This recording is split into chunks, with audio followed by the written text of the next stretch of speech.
শ্রীকৃষ্ণের হৃদয় স্বরূপ। আর এই শ্রীমদ্ ভগবত গীতা স্বয়ং ব্যাসদেব কর্তৃক রচিত। পরাশর মুনির পুত্র ব্যাসদেব, শ্রী শ্রীকৃষ্ণ দ্বৈপায়ন ব্যাসদেব, তিনি কলিগত জীবদেরকে কৃপা করি যাহাতে এই জীবেরা অনায়াসে এই শ্রীমদ্ ভগবত গীতামৃত আস্বাদন করিতে পারেন, সেই সুবাদে তিনি দান করে গেছেন। কারণ মায়ামুক্ত জীবের নাহি শত কৃষ্ণ জ্ঞান, জীবের কৃপায় কইলা কৃষ্ণ বেদ আর পুরাণ। ঋগ্বেদ, সামবেদ, যজুর্বেদ, অথর্ববেদ, এই চারি বেদ, অষ্টাদশ পুরাণ, 18 পুরাণ, শ্রীমদ্ ভাগবত অমৃত অমল পুরাণ, সবকিছু আমাদের মতো কলিগত জীবদেরকে তিনি কৃপা করে দান করেছেন। কেননা এই ভাগবত অমৃত, এই গীতা অমৃতই হলো ভগবানের ভান্ডার। এই শব্দ ভান্ডারে স্বয়ং ভগবান তিনি রয়েছেন। তাই আমরা সেই শ্রীমদ্ ভগবত গীতা অমৃত রসসুধা আস্বাদন করব। এই রসসুধা আস্বাদন করিলে অন্তিম কালে জমের ভয় থাকে না। তাই বলছে কৃষ্ণ নাম ভজ জীব, আর সব মিছে, পলাইতে পথ নাই, জম আছে পিছে। পিছনে পিছনে ঝম দাওয়া করছে। তাই জমির হাত থেকে যদি আমরা নিস্তার পেতে চাই, তাহলে কৃষ্ণ ভজ ভাই, কৃষ্ণ বিনা অন্য গতি নাই। হরি বল, হরি বল। অষ্টাদশ অধ্যায় রূপিণী অমৃত বৃষ্টি বর্ষণ করেছেন ভগবান প্রাণ গোবিন্দ। কুরুক্ষেত্রের যুদ্ধ স্থলে শ্রীকৃষ্ণ অর্জুন রূপী ভক্তকে তিনি অষ্টাদশ অধ্যায়ে, 18 অধ্যায়ে এই অমৃত দান করে গেছেন। কেন 18টি অধ্যায়ে দান করেছেন? যাহাতে অর্জুন সঠিকভাবে সেই জ্ঞান আস্বাদন করিতে পারেন। তবে আমরা বলবো, অর্জুনের কি সেই জ্ঞান ছিল না? অবশ্যই ছিল। আমাদের মতো কলিগত জীবেরা যাহাতে জ্ঞান অনায়াসে অতি সহজে আস্বাদন করিতে পারি, হৃদয় দ্বারা হৃদয়ঙ্গম করিতে পারি, তাই তিনি ভাগে ভাগে দাপে দাপে দিয়েছেন। হরি বল। এইগুলি হলো মাইলস্টোন। কারণ সিঁড়ি বা ধাপ মাইলস্টোন, যাহাতে এই সিঁড়ি বা ধাপ ধীরে ধীরে ধীরে ধীরে আমরা অতিক্রম করে আমরা ঊর্ধ্বগতিতে যাইতে পারি, পরম পিতা ভগবানের কাছে যাতে পৌঁছিতে পারি। সেই হেতু এই অষ্টাদশ অধ্যায়ে অমৃত বৃষ্টি বর্ষণ করেছেন। হরি বল, হরি বল, হরি বল। তাই আমরা জ্ঞান মুদ্রায় কৃষ্ণায় গীতামৃত গ্রহে নমে, যিনি এই গীতামৃত গ্রহণ করেছেন গোপাল কৃষ্ণ, এবং যিনি এই গীতা, যিনি গীতা অর্থাৎ সেই গীতা হলো একটি গাভীর মতো, আর অর্জুন হলো সেই গৌবৎস, সেই বাছুর সেজে দুধ পান করছেন। তাই একজন গ্রহণকর্তা আর একজন পানকর্তা, উভয়কে আমরা নমস্কার জানাই। হরি বল, হরি বল, হরি বল। সর্ব উপনিষদ ভাগবত গীতা গোপাল নন্দন, পার্থ বৎস সুধীর ভুক্তা, দুগ্ধম গীতামৃতং মহত। সর্ব উপনিষদ, সকল ধর্মের সার গীতা, লোক গীতার আশ্রয়। তাই সর্ব ধর্মের সার হলো এই শ্রীমদ্ ভগবত গীতা। উপ কথার অর্থ হলো নিকটে, নিষেধ কথার অর্থ হলো নিয়ে আসা। আজ আমরা কেন এসেছি? আমাদের আসার কারণ কি? কারণ সেই উপনিষদের টানে আমরা এসেছি। আমাদেরকে তিনি নিয়ে এসেছেন কৃপা করে। বসুদেব সুতম দেবং কংসচারিরমর্দনং, দেবকী পরমানন্দং কৃষ্ণং বন্দে জগদ্গুরুম। হে জগতের নাথ, হে জগতের পথি তোমাতেই তাকে যেন মতি, সকলের যেন মতি তাকে তোমার রাঙ্গা চরণী। তাই সকলকে সেই সুবুদ্ধি দান করো, সেই সৎ জ্ঞান দান করো। তাই জগতের পতির কাছে আমাদের চাওয়া রয়েছে, পাওয়া রয়েছে। না চাইলে কি তিনি দেবেন বাবা? চাইতে হবে, না চাইলে আমরা কোথায় পাবো? শিশু যখন ক্রন্দন করে তখনই মা দুগ্ধ পান করায়, নতুবা মা বলে আমার শিশু ঘুমোচ্ছে, আমার শিশু খেলছে। তাই ভগবানের নিকট আমাদেরও চাইতে হবে, হে গোবিন্দ সৎ বুদ্ধি আমাদিগকে দান করো, সৎ জ্ঞান কৃপা করে দান করো, যাহাতে সেই সৎ বুদ্ধি ও সৎ জ্ঞানের প্রভাবে আমরা পুনরায় আপনার কাছে ফিরে যেতে পারি। হরি বল, হরি বল। ফ্যানটা অফ করে দিন। বিস্ময় তটা জয়দ্রত চল গন্ধর নীলতি পল সল্লো গ্রাহবতী কৃপেন বহনি কর্ণিনো বেলাকুল অস্তুত্বমি বিখরি নগর মকরাদুর্যোধন ভরতিনি সোতির না কলু পাণ্ডবই রণ নদী কই ভরতক কেশব। হরি বল। রণ নদী, কুরুক্ষেত্রের মধ্যে একটি নদী বয়ে গিয়েছিল। পতিত পাবনী মা গঙ্গা, যমুনা, সরস্বতী আদি তীর্থাদি সর্বতীর্থ সেই পতিত পাবনী মা গঙ্গার জলে একবার ডুব দিলে সবাই জন্ম জন্মান্তরের পাপ থেকে উদ্ধার পায়। প্রেম সে কহো পতিত পাবনী মা গঙ্গা কি জয়। সেই গঙ্গার জলে যদি আমরা একটিবার ডুব দিতে পারি তাহলে জন্ম জন্মান্তরে পাপ থেকে আমরা উদ্ধার পাইতে পারি। তাই এখানে রণ নদী অর্থাৎ কৌরব ও পাণ্ডব, ওনাদের মধ্যে সংঘর্ষ হয়েছিল, যুদ্ধ হয়েছিল। তাই এখানে একটি নদী বয়ে গিয়েছিল, সেই নদীর কর্ণধার হলেন স্বয়ং কেশব। রণ নদী কৈবর্তক কেশব। কৈবর্তক শব্দের অর্থটা হলো যিনি কেয়া পারাপার ঘাটের মাঝি। তো এখানে মাঝি হলেন স্বয়ং কেশব অর্থাৎ প্রাণ গোবিন্দ, যে সম্মুখ সমরে যারা এই প্রাণ আহুতি দিয়েছেন, সম্মুখ সমরে যাদের বীরগতি প্রাপ্ত হয়েছেন, অনায়াসে বৈকুণ্ঠ ধামে তাদের যাত্রা। হরি বল, হরি বল, হরি বল। পারাশর্য বাচ সর্য মামলং গীতার্থ গন্ধিত কাঠম নরাক্যানক কিশরম হরি কথা সংবদনা ভোদিতম। কাটাহেরি কান্ত কেন কমল তুলিতে, আর দুঃখ বিনা সুখ লাভ হয় কি মোহিতে। এখানে আমাদের সংসার ধর্ম রয়েছে, অনেক অনেক কাজ রয়েছে সবার, কিন্তু আজ সকল কাজ, সকল বাধা বিঘ্ন এড়িয়ে আজ আমরা এই মধুময় বৃন্দাবন ধামে পৌঁছেছি। প্রেম সে কোনো বৃন্দাবন ধামে কি জয়। কত বাধা বিঘ্ন পেরিয়ে আমরা বৃন্দাবন ধামে এসেছি।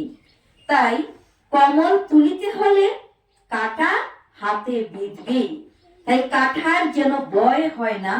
এখানে বলছে যে হরি কথা শ্রবণ করতে হলে কত ধরনের আমাদের বাধা বিঘ্ন পেরিয়ে আসতে হয়। ককেশ্বরম হরি কথা সংবদনা ভোদিতম লোকে সজ্জন শত পদয় অহরহ প্রপিয় মানম বোধা ভারত ভারত পঙ্কজম করিমল প্রদমোষি নশ্রেষি মতং গেলতি বাচলং পঙ্গং লঙ্গয়তে গিরিম যতি কৃপা তমহং বন্দে পরমানন্দ মাধবম। যদি পরমানন্দ মাধবের যত কিঞ্চিত মাত্র কৃপা বর্ষিত হয়, বুবা হরি বল বলিতে পারে, আর পঙ্গু বড় বড় পর্বত লঙ্ঘন করে বৈকুণ্ঠ ধামে যাত্রা করে। হরি বল, হরি বল। তো এখানে ব্রাহ্মণগণ যেভাবে মধুপান করতে যায় দলে দলে, ঠিক তদ্রূপ আমাদেরও উচিত যেখানে হরি কথা হয়, যেখানে কৃষ্ণ কথা আলোচনা হয়, সেখানে যেন দলে দলে ভ্রমণের মতো সবাই ছুটে চলে যায়। হরি বল হরি বল ভ্রমণে ছুটে চলে পুষ্পের বাগানে মধু রস আস্বাদনে। আমরাও সেই অমৃত রস আস্বাদন করব। হরিনাম হরিনাম হরিনাম হইব কেবলম, কলৌ নাস্তেবো নাস্তেবো নাস্তেবো গতির অন্যতা। এই কলিগত জীবের হরির নাম বিনা, কৃষ্ণ নাম বিনা আর কোনো গতি নাই, গতি নাই, গতি নাই। তবে কেমন ভাবে সেই নাম আমরা আস্বাদন করব? ত্রিনাদপি শুনিছেন তরুরেব সহিষ্ণুনা, অমানিন মানদেনা কীর্তনিয়া সদা হরি। সেই মানের আশা করব না। আমায় বলল আমি চলে যাব, আমায় নিমন্ত্রণ করলো না, আমি চলে যাব না, সেটা কখনোই নয়। যেখানে হরি কথা, হরি নাম, গুণগান, কীর্তন, লীলা কীর্তন আস্বাদন হয়, সেখানে আমরা যাব। কেন যাব না? ভগবান প্রাণ গোবিন্দ এই দুর্লভ মানব জন্ম তিনি কৃপা করে দান করেছেন। তাই মানব জন্ম পাওয়ার মুখ্য উদ্দেশ্যই হলো হরি কথা শ্রবণ করা। কারণ এই দেহের মধ্যে তিনি 10 ইন্দ্রিয় দিয়ে রেখেছেন, যে ইন্দ্রিয় অন্য কোনো জীবের নেই। সেই ইন্দ্রিয়গুলি হলো চক্ষু, কর্ণ, নাসিকা, জিহ্বা, ত্বক, বাক, পানি, পাদ, বায়ু, উপস্থ। এই ইন্দ্রিয় অন্য কোনো জীবের নেই। তাই এই বাক হলো কথা বলা, এই মুখ দিয়ে, বদন দিয়ে হরির নাম আমরা উচ্চারণ করব। এই জিহ্বা, এই রসনা দিয়ে মধুমাতা কৃষ্ণ নাম আমরা গাইব, হরি বল।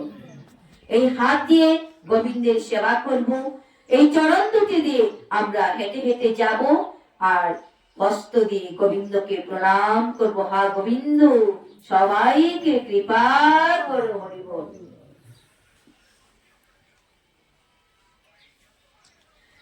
যম ব্রহ্মা বরুণেন্দ্র রুদ্র মারুতো স্তন্নন্তি দেবৈস্তভৈ বেदै সাঙ্গপদ ক্রমোপনিষদ গায়ন্তি যম স্বামগা ধ্যানবস্থিত তদ্গতেন মনসা পশ্যন্তিম যোম যোগিনো যশান্তম নো বিদু সুরাসুরগণা দেবায় তস্मै নমো নমঃ। আমরা সবাই প্রাণ গোবিন্দের শ্রীচরণে করজুড়ে প্রণাম করি। কারণ স্বয়ং ব্রহ্মা, যিনি এই জীব জগতে সকল জীব সৃষ্টি করেছেন, এমনকি আমাদের মতো জীবদেরকে পরমপিতা ব্রহ্মাই সৃষ্টি করেছেন। সর্বপ্রথমে ভগবান শ্রীকৃষ্ণ নাভি কমল থেকে ব্রহ্মাকে সৃষ্টি করেছেন। ব্রহ্মা মনু মহারাজাকে সৃষ্টি করেছেন, যিনি মানব জাতির পিতা, মানব জাতির জনক, এবং শতরূপা দেবীকে সৃষ্টি করেছেন। সৃষ্টি হেতু এই দুইজনকে সর্বপ্রথম সৃষ্টি করেছেন। উনাদের থেকেই এই মানব জগতে মানবদের সৃষ্টি হয়েছে। তাই সর্বজীবের কল্যাণ হোক, সকলের মঙ্গল হোক, এই কামনাই আমরা ভগবানের কাছে করি। বলো কৃষ্ণ প্রীতি প্রেমানন্দে হরি বল। বৃন্দাবনে বসেছি তো প্রায় 3টা বেজে যাচ্ছে। এই আসরে যারা রয়েছেন সবাকার শ্রীচরণে আমার দণ্ডবোধ প্রণাম রইল। এই শ্রীমদ্ ভগবত গীতা কীর্তন করার সময় আমার ভুল ভ্রান্তি হতে পারে, কারণ আমরা মায়াবদ্ধ। তাই আপনারা আশীর্বাদ প্রদান করবেন যেন আমার মতো অধমের পক্ষে আপনাদের মতো সাধুগুরু বৈষ্ণবের নিকট এই হরিকথা, এই ভগবানের মুখ নিঃসৃত বাণী আমি কীর্তন করিতে পারি। আমাকে আপনারা কৃতাঞ্জলি পুটে আশীর্বাদ প্রদান করিবেন। 4th অধ্যায় থেকে 5টি শ্লোক আমরা পাঠ করব, শ্রবণ করব, হৃদয় দ্বারা হৃদয়ঙ্গম করব। 4th অধ্যায় জ্ঞান যুগ। শ্রী ভগবান বাচ এমং বিপස්සতে যুগম প্রত্যবানমভয়ং বিপস্সান মনবে প্রাহমনরেকাক আব্রবীতং। পরমেশ্বর ভগবান শ্রীকৃষ্ণ বললেন, আমি পূর্বে সূর্যদেব বিবস্বানকে এই অভয় নিষ্কাম কর্মসাধ্য জ্ঞান যুগ বলেছিলাম। সূর্য তা মানব জাতির জনক মনুকে বলেছিলেন এবং মনু তা ইক্ষ্বাকুকে বলেছিলেন।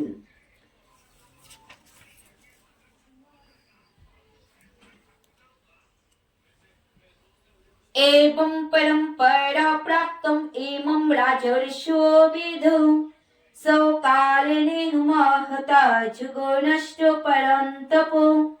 এভাবেই পরম্পরা মাধ্যমে প্রাপ্ত এই পরম বিজ্ঞান রাজর্ষিরা লাভ করেছিলেন, কিন্তু কালের প্রভাবে পরম্পরা ছিন্ন হয়েছিল এবং তাই সেই যুগ নষ্ট প্রায় হয়েছে। সো এ বয়ম ময়া তেদ যুগ প্রত্যপ্রাতনু বক্তোষি মে সকাচে এতি রহস্যম। রহস্যম হি এতৎ উত্তমম। সেই সনাতনী যুগ আজ আমি তোমাকে বললাম, কারণ তুমি আমার ভক্ত ও সখা এবং তাই তুমি এই বিজ্ঞানের অতি গূঢ় রহস্য হৃদয়ঙ্গম করতে পারবে। এই শ্লোকে শ্রীকৃষ্ণ অর্জুনকে বলছে, হে অর্জুন, তুমি আমার ভক্ত এবং আমার অন্তরঙ্গ সখা, তাই বহু বহু পূর্বে সূর্যদেব বিবস্বানকে যে জ্ঞানের ভান্ডার আমি উন্মুক্ত করে দিয়েছিলাম, আজ এই জীব জগতের কল্যাণের জন্য, সকল জীবের মঙ্গলের জন্য পুনরায় আমি জ্ঞানের ভান্ডার উন্মুক্ত করে দিলাম। হরি হরি বল, হরি বল, হরি বল। শুধু এই হৃদয় দ্বারা হৃদয়ঙ্গম করা আমাদের সকলের কর্তব্য এবং করণীয় এবং উচিত। অর্জুন উবাচ, অর্জুন বললেন, অপরম ভবতে জন্ম পরম জন্ম বিবস্বাতু কতুম এতদিপি জান্যম তমাধো প্রত্যমানিতি। অর্জুন বললেন, সূর্যদেব বিবস্বানের জন্ম হয়েছিল তোমার অনেক পূর্বে, কারণ অর্জুন তো জানেন না যে তিনি জগতের নাথ, তিনি পরমেশ্বর, তিনি বিশ্বের বিশ্বেশ্বর। তাই তিনি বিশ্বের নায়ক, এই জগৎপতি নারায়ণের শ্রীচরণে আমাদের সকলের দণ্ডবোধ প্রণতি রইল। তুমি যে পুরাকালে তাকে এই জ্ঞান উপদেশ করেছিলে, তা আমি কেমন করে বুঝবো? শ্রী ভগবান উবাচ, বহুনি মে ব্যতীতানি জন্মানি তব চ অর্জুন তদর্থম বেদ সর্বাণি ন ত্বং বেত্ত পরন্তপ। পরমেশ্বর ভগবান বলেন, হে পরন্তপ অর্জুন, আমার ও তোমার বহু জন্ম অতীত হয়েছে, আমি সেই সমস্ত জন্মের কথা স্মরণ করতে পারি, কিন্তু তুমি তা পারো না। না পারার কারণ একটাই, আমাদের কি হয়, পুনরপি জনম পুনরপি মরণম পুনরপি জননী জঠরে শয়নম। বারবার পৃথিবীতে আসি, বারবার আবার চলে যাই, আবার ফিরে জগতে আসি। শুধু মাতৃ কারাবাসে বারে বারে আমাদের আসিতে হয়। সাইকেলের চাক্কা প্যান্ডেল দিলে যেমন ঘুরে, ঠিক তেমনি আমাদের জন্মটা সেই বারে বারে ঘুরে ঘুরে আসে আমাদের। হরি বল, হরি বল, হরি বল, হরি বল। তার একমাত্র কারণই হলো আমাদের সেই কৃষ্ণ ভক্তি হৃদয়ে জাগেনি, আদৌ জাগেনি কৃষ্ণ ভক্তি, সে প্রেম আমাদের হৃদয়ে হয়নি। যদি সেই কৃষ্ণ প্রেম হৃদয়ে উন্মুক্ত সেই দ্বারে আমাদের এই হৃদয়ে ভাব জাগত, মধুমাখা এই কৃষ্ণ নাম এই রসনায় সদাই নিত, আর যদি অন্তিম কালে বিদায় বেলা একবার হা গোবিন্দ বলে জগৎ থেকে বিদায় নিতে পারতাম, তাহলে প্রাণ গোবিন্দের কাছে ফিরে যেতে পারতাম। তাই পুনরূপী চরণম পুনরূপী মরণম পুনরূপী জননী জঠরে শয়নম। বারবার আসা, বারবার যাওয়া আমাদের বারণ হলো না। তাই হে প্রাণ গোবিন্দ, একবার কৃপা করো, যেন মরার মতো একবার হা গোবিন্দ বলে যেতে পারি।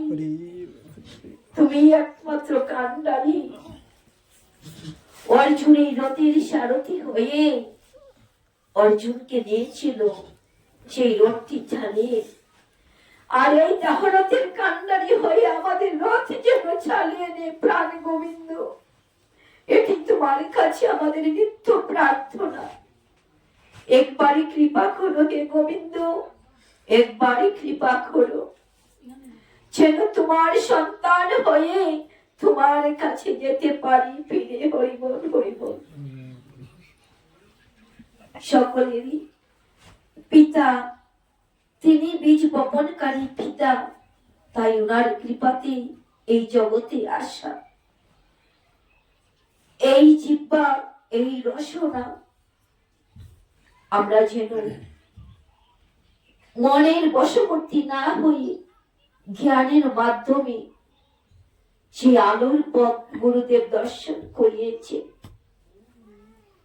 জ্ঞান অঞ্জনের শলাকা দিয়ে চক্ষু উন্মিলন করে দিয়েছেন গুরুদেব।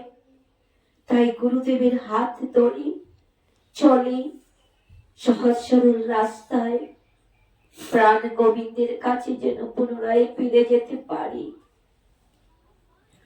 তাই অর্জুনকে বারে বারে এই উপদেশ প্রদান করেছেন মহাপ্রভু, এই উপদেশ বাণী প্রদান করেছেন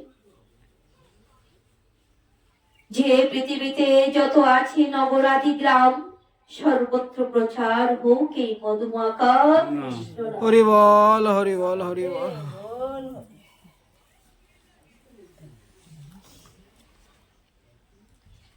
যদিও আমি জন্মরহিত এবং আমার চিন্ময় দেহ অব্যয়, এবং যদিও আমি সর্বভূতের ঈশ্বর, তবু আমার অন্তরঙ্গা শক্তিকে আশ্রয় করে আমি আমার আদি চিন্ময় রূপে যুগে যুগে পৃথিবীতে অবতীর্ণ হই। হরি বল হরি বল। ভগবান বলছে, হে অর্জুন, আমি যুগে যুগে পৃথিবীতে অবতীর্ণ হই। যদা যদা হি ধর্মস্য গ্লানির্ভবতি ভারত অভ্যুত্থানম অধর্মস্য তদাত্মনো সৃজাম্যহম। হে ভারত, যখনই ধর্মের অধঃপতন হয় এবং অধর্মের অভ্যুত্থান হয়, তখন আমি নিজেকে প্রকাশ করে এই পৃথিবীতে অবতীর্ণ হয়ে প্রেমসে কহ ভগবান কৃষ্ণচন্দ্র কি। তো তখনই তিনি এই পৃথিবীতে এই ধরাধামে আসেন। পরিত্রাণায় সাধুনাম বিনাশায় চ দুষ্কৃতাম ধর্ম সংস্থাপনার্থায় সম্ভবামি যুগে যুগে। আমি যুগে যুগে আমি কি করি? সাধুদের পরিত্রাণ করি এবং দুষ্কৃতকারীদেরকে বিনাশ করি, আর বিনাশ করে এই সনাতন ধর্মকে পুনরায় এই পৃথিবীতে স্থাপন করে। বলো কৃষ্ণ প্রীতি প্রেমানন্দে হরি হরি বল।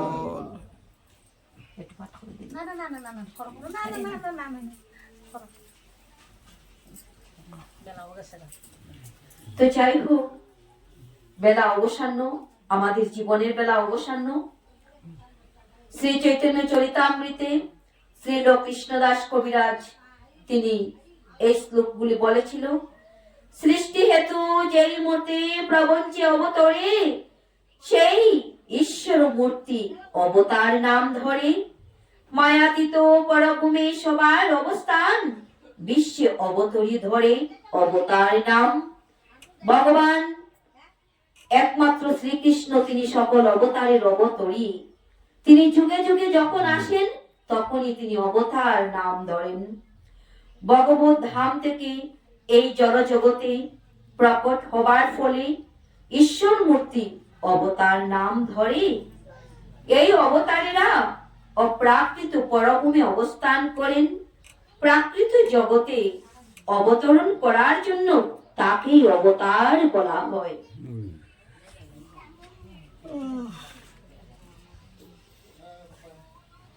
জন্ম কর্ম চৌমি দিব্যম এবং যৌ ব্যক্তি তত্ত্বত তত্ত্বঃ দেহং পুনর্জন্ম নয়তি মামেব ইতি স অর্জুন।